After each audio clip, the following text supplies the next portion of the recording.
चलिए बच्चों, good evening.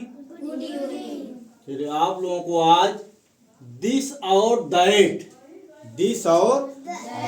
का प्रयोग कहाँ होता है इसके बारे में बताएंगे। जैसे कि सभी लोग जानते हैं, दिस माने यह, दैट माने वह। तो जहाँ यह है वहाँ दिस या ए और वह के लिए दैट या ओ। अब दिस का अर्थ कहाँ प्रयोग किया जाएगा? जैसे कि हम जानते हैं, जब हम नजदीक की वस्तु की बात कर रहे हैं, जब हम नजदीक की वस्तु के बारे में बात कर रहे हैं, तो वहां उस वाक्य में, सेंटेंस में, वाक्य माने सेंटेंस जो हम बात कर रहे हैं में दिस का प्रयोग करते हैं। दिस का प्रयोग कहाँ होगा? नजदीक की वस्तु के बारे में जब हम बात कर रहे हैं, उसमें कर्ता या कर्म, कर्ता को सब्जेक्ट क्या कहते हैं? सब्जेक्ट। कर्ता को क्या कहते हैं? सब्जेक्ट। कर्ता, S U B E subject, subject कर्ता। अब है कर्म, ऑब्जेक्ट। क्या है? कर्म। यानी कर्ता किसे कहते हैं? सब्जेक्ट को, जो कार्य कर रहा है। कर्म क्या है? उसके द्वारा जो कार्य हो रहा है। किसके द्वारा? कर्ता के द्वारा। तो जब इसमें कर्ता या कर्म, जो हम सेंटेंस में बात कर रहे हैं, उसमें एक कर्ता होगा इस सेंटेंस में, या कर्म होगा जो नजदीक की वस्तु को जो है बता रहा है। तो इस प्रकार के वाक्यों में दिस का प्रयोग किया जाएगा। जैसे यह एक पेन है, this is a pen, this is a pen. यह एक किताब है, यह एक किताब है। तो हो जाएगा यह एक किताब है। यह क्या हो गया? यह माने दिस इज ए बुक। ठीक। ये बिंदी क्या है? बिंदी क्या कहते हैं? Full stop. जो यहाँ है, जो खड़ी पाई लगाते हैं, इसको पूर्ण विराम बोलते हैं कि यहाँ हमारा वाक्य यानी सेंटेंस खत्म हो गया। क्या हो गया? खत्म हो गया। तो इसलिए हम हिंदी में लगाते हैं। तो जब अंग्रेजी लिखेंगे तो यहाँ एक बिंदी लग जाती है, इसको हम कहते हैं फुल स्टॉप। यानी हमारा वो खत्म हो गया, सेंटेंस हमारा पूरा हो गया। ठीक है। तो देखिए, यह एक किताब है, यह जो पास में है, नहीं इसमें क्या हो रहा है? यह माने इंगित कर रहा है यह किताब में दूर नहीं है, पास में है।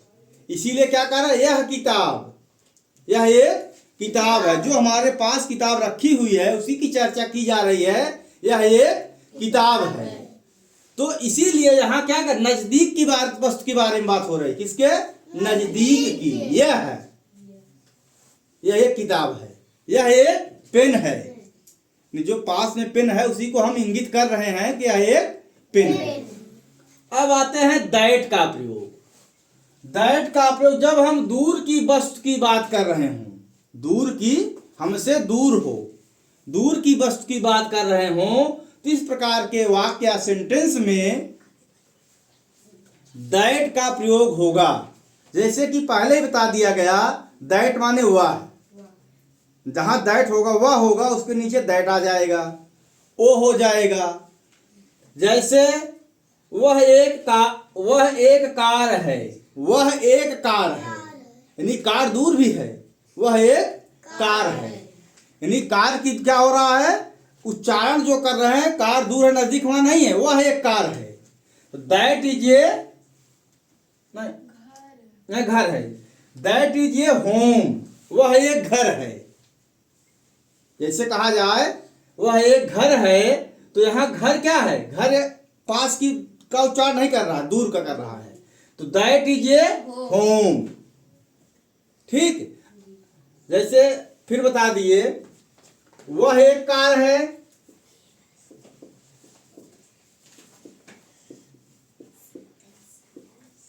कार है, that is a car, that is a car, क्योंकि कार दूर है।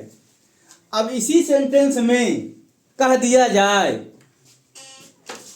अब इसी सेंटेंस में कह दिया जाए, यह मेरी कार है। क्या है, यह मेरी कार है। तो यह क्या हो जाएगा, दिस इज माई, माई माने मेरी car, this is my car. अब देखिए, यानी यह जो नजदीक की बात यहाँ क्या कर रहा है, नजदीक की वस्तु के बारे में चर्चा हो रही है। यह मेरी कार है, यानी जो यह खड़ी है यह मेरी कार है। तो यहाँ क्या हो रहा है, नजदीक की वस्तु की बात कर रही है, किया जा रहा था, यहाँ दिस आ गया। ये इसके पहले क्या, वह एक कार है, वह एक कार है। तो यहाँ कार दूर है, तो वहां दैट आ गया। ठीक, यानी दूर की वस्तु के लिए दैट का प्रयोग होता है, नजदीक की वस्तु के लिए दिस का प्रयोग होता है। ठीक है, तो यही इसका दिस और दैट का प्रयोग जब हम करेंगे, तो सबसे पहले हमको ध्यान रखना है, जैसे कि कर्ता क्या कर रहा है, कर्म की बात हो रही है, नजदीक है कि पास है, दूर है, नजदीक पास है कि हो गया, दूर है, तो उसमें दिस और दैट हो जाएगा। जैसे यहां ए है, ए एक बुक है, ए एक बुक है, ए मन जो पड़ी हुई है पास में, इसका भी हो जाएगा this is a book, this is a book, यानी जो पास में पड़ी हुई है।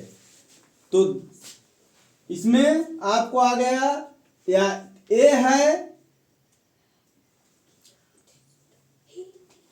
या ओ है।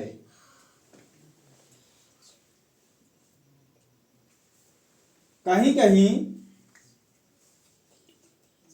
दीज, तो अगले बात इसके लिए ए या हो गया। ठीक है, दिस के लिए या ए प्रयोग होते हैं, दैट के लिए वह या ओ प्रयोग होते हैं। तो दिस और दैट का आज आपने जान लिया। ठीक है, कल जो है, कल का टॉपिक रहेगा दीज और दोज। दीज का प्रयोग कहाँ करेंगे, दोज का प्रयोग कहाँ करेंगे। तो दिस और दैट का प्रयोग समझ में आ गया। हाँ, तो नजदीक के लिए दिस, दूर की वस्तु के लिए दैट।